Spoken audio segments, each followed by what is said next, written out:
നമസ്കാരം, ന്യൂസ് അവറിലേക്ക് സ്വാഗതം.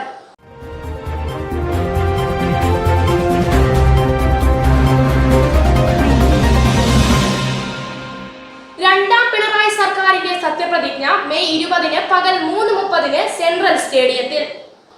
ആശ്വാസമായി കോവിഡ് രോഗമുക്തി. 99,651 പേർ നെഗറ്റീവ്. അതിശക്ത ചുഴലിയായി ടൗട്ടെ. ഗുജറാത്ത് ദിയു തീരങ്ങളിൽ റെഡ് അലർട്ട്. ദുബായിൽ കോവിഡ് നിയന്ത്രണങ്ങളിൽ ഇളവ്.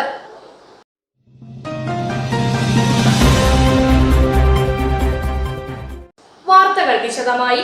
രണ്ടാം പിണറായി സർക്കാരിന്റെ സത്യപ്രതിജ്ഞ മെയ് 20 പകൽ 3:30 സെൻട്രൽ സ്റ്റേഡിയത്തിൽ നടക്കും. മുഖ്യമന്ത്രിയും മന്ത്രിമാരും ഗവർണറുടെ മുന്നിൽ സത്യപ്രതിജ്ഞ ചെയ്ത് അധികാരമേൽക്കും. 500 പേർക്കാണ് ചടങ്ങിൽ പ്രവേശനം.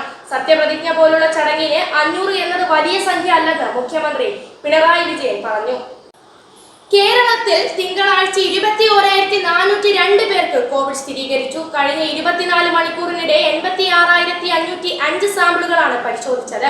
ടെസ്റ്റ് പോസിറ്റിവിറ്റി നിരക്ക് 24.74 ആണ്. കഴിഞ്ഞ ദിവസങ്ങളിലുണ്ടായ 87 മരണം COVID-19 മൂലമാണെന്ന് സ്ഥിരീകരിച്ചു. ഇതോടെ ആകെ മരണം 6,515 ആയി.